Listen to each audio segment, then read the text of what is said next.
Querido alumno universitario de grado, te estamos engañando. Llevo impartiendo clases en la universidad cerca de 25 años, 2 de ellos en la Universidad Complutense de Madrid y el resto en la Universidad de Granada. Por mis clases han pasado directivos de grandes empresas que tenían más o menos mi edad cuando les di clase y otros que en sus generaciones respectivas han ido ganándose un puesto en la sociedad gracias a su formación y a su esfuerzo. La primera asignatura que impartí fue en el curso 97-98. Era Dirección Estratégica de la empresa. Sigo aún impartiéndola. Entonces del plan antiguo de 5 años de Económicas y Empresariales. Tenía matriculados 524 alumnos en cada grupo. Era imposible distinguir las caras de los que se sentaban atrás en aquellas gigantescas aulas del pabellón del tercer curso de la Universidad Complutense de Madrid. Eso sí, las aulas estaban llenas. Algunos alumnos se tenían que sentar en las escaleras porque no cabían. En las horas de tutoría, los alumnos hacían cola en la puerta de mi despacho. Responder a todas las consultas, curiosidades, dudas era tan agotador como satisfactorio. Las constantes preguntas de los estudiantes en clase me obligaban a llevar la materia muy preparada. Yo ya tenía 25 años y no recuerdo estudiar más que entonces. La asignatura era dura y las preguntas de desarrollo configuraban exámenes que duraban horas. Era imposible corregir todo aquello en menos de 10 días. Las revisiones eran complejas, sobre todo para los que estaban entre el cuarto y el quinto. Todo lo anterior es tan solo un eco del pasado. Hoy me dedico a engañar más que a enseñar. Me explico a continuación. Los grupos hoy son de unos 50 alumnos, de los cuales raramente vienen a clase más de un 30%. Los que vienen lo hacen en su mayoría con un portátil y un teléfono móvil que utilizan sin ningún resquemor durante las horas de clase. Las caras de los alumnos se esconden tras las pantallas. De hecho, me sé mejor las marcas de sus dispositivos que sus rasgos faciales. Es raro que alguien me pregunte, por mucho que se les incite a hacerlo. 15 minutos antes de que acabe la clase ya están recogiendo sus cosas, deseosos de salir. Cada vez me siento más como un profesor del instituto de una serie mediocre de los 80 que como un catedrático. A menudo tengo que callarme porque el rumor generalizado se extiende por el aula y me da vergüenza mandar callar a universitarios constantemente. He separado a gente para que no hablen entre ellos, he expulsado a alumnos del aula y me he llegado a marchar de clase ante el más absoluto desinterés. Soy consciente que para vosotros soy solo un estímulo más que compite con las redes sociales y el vasto imperio de Internet. Evidentemente soy más aburrido que un vídeo de influencers de TikTok. Como respuesta a este panorama y siguiendo las cambiantes normativas universitarias, siempre peores que las anteriores, los profesores hemos tomado cartas en el asunto con las siguientes medidas. El nivel de la asignatura ha bajado, impartimos menos temas de manera mucho más superficial. Hacemos parciales tal y como establece la evaluación continua para tratar de aprobar a un mayor número de alumnos, pues un número de suspensos superior a lo que la universidad establece como límite conlleva una sanción que influye en el presupuesto del departamento, esclavizado a través del denominado contrato programa. El nivel de los trabajos y presentaciones de los alumnos no pasaría en su mayoría los estándares del teatrillo de Navidad de primaria, pero eso para nosotros es más que suficiente para poner un 5. De este modo cumplimos el contrato programa. El departamento es feliz, la universidad es feliz, nuestros alumnos aprueban, creen que saben algo y son felices. Y nosotros languidecemos ante la triste realidad. Por eso te digo que me dedico a engañarte, querido alumno. Vives en una mentira que nosotros edulcoramos. Por eso es mejor que si quieres seguir viviendo en tu burbuja mientras puedas, no sigas leyendo, ya que voy a contar lo que hay detrás de Matrix. Bueno, si sigues leyendo lo haces bajo tu responsabilidad, no digas que no te advertí. Aquí van algunas realidades que no te van a gustar. Te faltan habilidades básicas indispensables en estudios superiores. No tienes capacidad de expresión, tu vocabulario es muy básico y se limita a verbos débiles, hacer, ser, estar, en lugar de específicos como desarrollar, evolucionar, ampliar. Por ello, cuando entregas un trabajo o haces una exposición de un texto que has copiado en Walla o El Rincón del Vago u otros, donde plantas frases como considerando la posibilidad de articular el concepto de selección adversa con las bases teóricas de la economía de las organizaciones. Sé de sobra que no lo has escrito tú, porque para más Inri, cuando te pregunto en clase sobre el significado de esa frase, no sabes qué contestar. Por supuesto, al exponer en clase la frase del punto anterior, la has leído literalmente de tu móvil, del que no despegas los ojos aún enfrente de tus compañeros, y la has colocado en una transparencia de PowerPoint cuyo diseño, en 1995, ya estaba obsoleto. El resto de tu presentación se limita al efecto karaoke, leer los interminables párrafos que has cortado y pegado. No sabes estar. Sí, estar.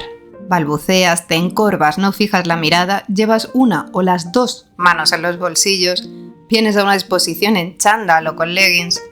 No te dignas a respetar la institución milenaria que te acoge y que se llama universidad. No entiendes lo que eso significa y tampoco tienes ningún interés en saberlo. Si tu expresión es limitada, tu escritura lo es más. Se nota que ya no hacen dictados en educación secundaria.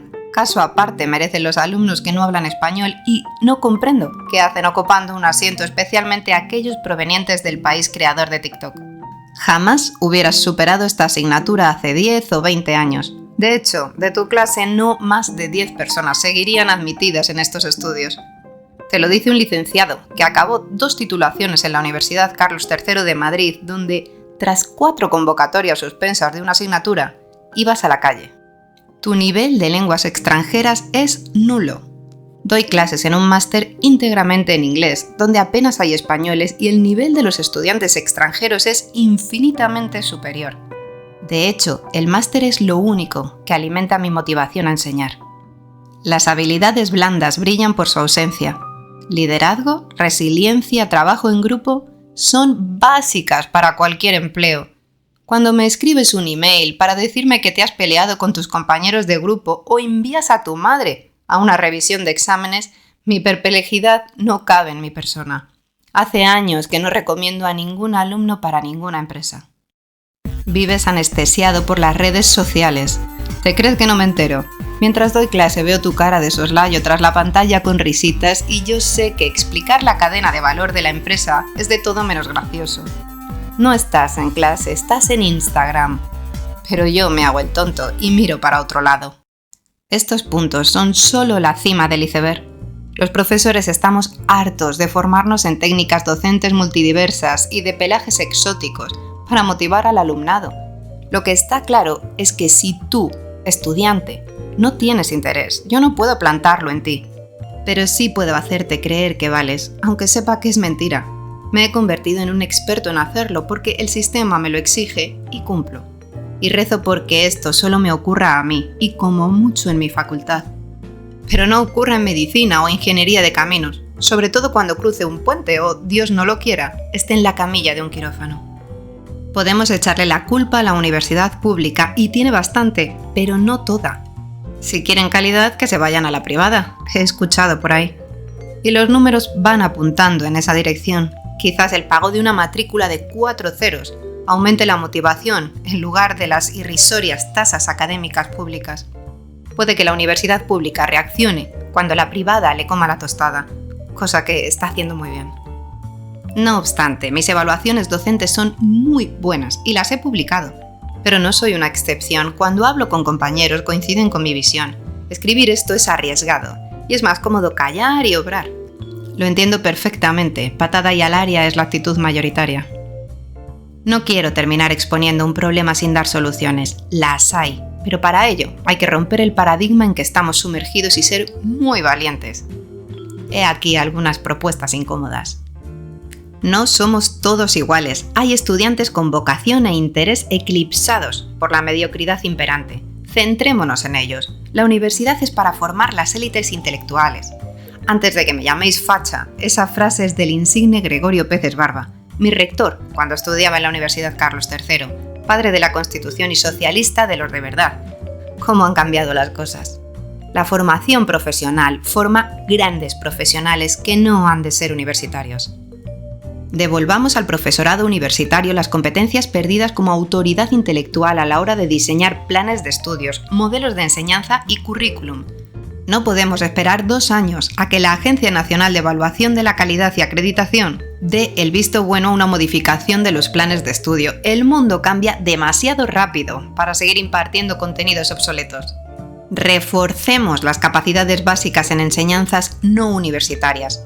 Enseñar a pensar, a enfrentarse a obstáculos, a expresarse, a tener modales, a leer y escribir bien en español e inglés, a tener tolerancia a la frustración y sobre todo a buscar la superación constante. Eliminemos cualquier rastro de gadgets tecnológicos en la enseñanza, lo que incluye ordenadores portátiles. Darle un Chromebook a un niño de 10 años es como darle una cuchilla de afeitar a un bebé. Señores tecnoprogres, lean esto, por favor. Cruzar un puente no te hace ingeniero de caminos, de la misma manera que tener un ordenador no te hace nativo digital. Mis alumnos no saben en su mayoría elaborar un Excel o dar formato a un texto en Word. Las tecnologías de la información y la comunicación a edades tempranas solo sirven para distraer. La plasticidad neuronal se desarrolla con lápiz y papel, no con la dictadura de los teclados. Hacer sentir a los chavales orgullosos de quiénes son y dónde están, con admiración a lo que les rodea y hacia otras culturas, fomentar la curiosidad innata y el respeto. Crear descubridores y jamás plantar la semilla del odio o la desolación. Huir de los nacionalismos siempre manipuladores y huir de los populismos, de cualquier cosa negativa que acabe en ismo. La mente de un niño es sagrada. Fomentar la cultura de la competición y la colaboración en todo tipo de enseñanzas. El esfuerzo conlleva recompensa, a veces a largo plazo. Los mejores serán premiados y los peores se quedarán fuera de juego. Y si quieren volver a entrar, tendrán que esforzarse más o bien centrarse en otro juego. Esto se llama flexibilidad académica. Si tu hijo es malísimo en matemáticas, pero le encanta tocar la guitarra, quizás tengas que ponerle un profesor particular en guitarra y no en mates. Y el sistema ha de aceptar esto. Saquemos lo mejor de cada individuo.